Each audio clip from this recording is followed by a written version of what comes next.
And the environment is really key. We have a natural tendency to not pay attention too much to our environment. However, our environment is the invisible hand that shapes our behavior and ultimately our life. We cannot dissociate ourselves from the environment. There's a false debate that is being going on in biology for years and years and decades, which is nature versus nurture, which one is correct. And the truth is no one is correct. It's the combination of both that are ultimately what happens. And so we can't dissociate ourselves from the environment.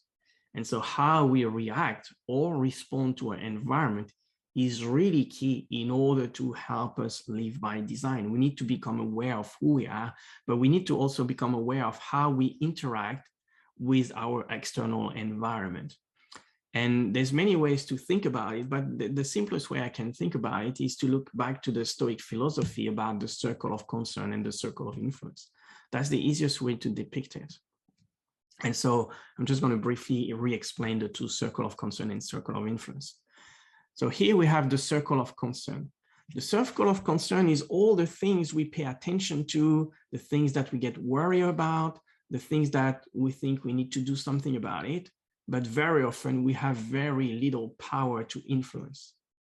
And so these are all the things that are happening in the world, but we have very little personal power to influence.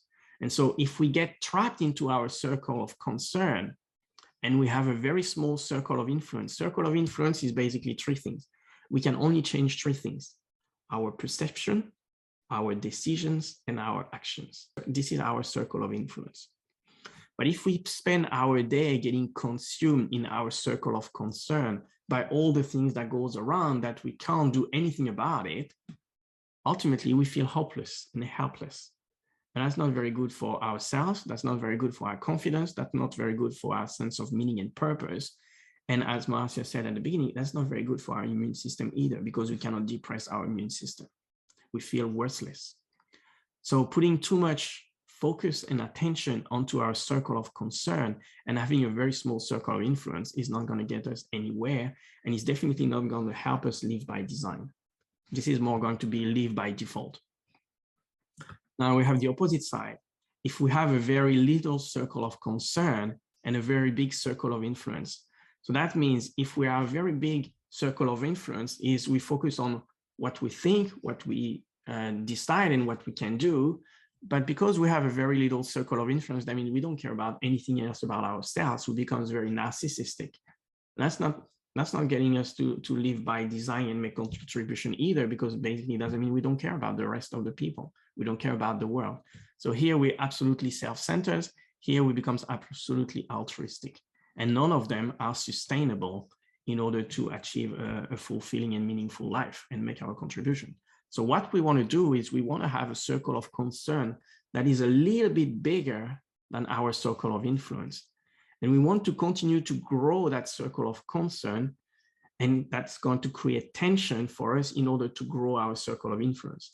And that's a healthy tension, because that healthy tension, it creates personal growth, it creates professional growth. And we want to maintain a tight relationship between our circle of concern and our circle of influence. We don't want them to get too far apart. Otherwise, we end up on either extreme, which is not sustainable. We want to make sure we grow them together simultaneously. Our circle of concern puts tension and pressure to increase our circle of influence. As we grow our circle of influence and it gets close to our circle of concern, we grow our circle of concern a bit more, and we continue and so on. And so ultimately, we end up growing two circles, the circle of concern and the circle of influence. And that's what creates more meaning, fulfillment, and success in our life. So that's a very simple way to describe how we can interact with our environment and what we need to pay attention. That also describes the relationship between ourselves and other people. It's always maintaining that balance between self and others.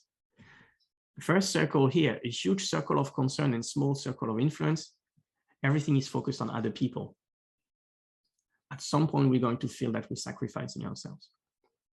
When we have a huge circle of influence and a very small circle of concern, we just focus on ourselves.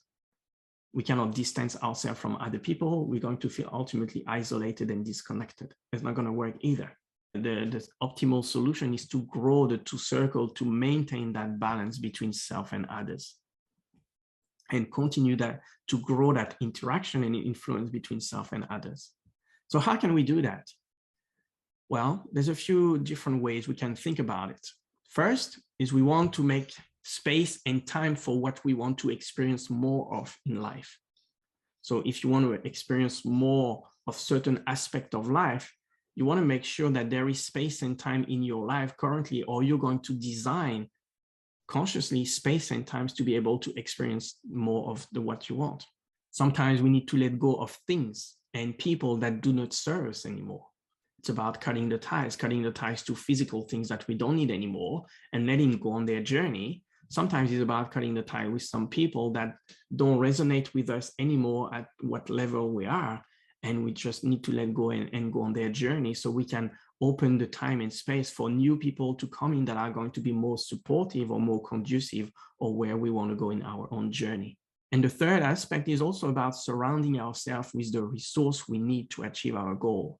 Resource includes knowledge, includes physical resource, material resources, includes financial resources, includes people, network.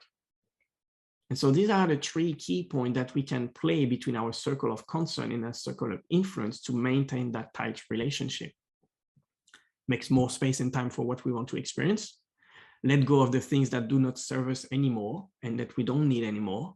And then surround ourselves with the resources that are going to help us achieve our goals.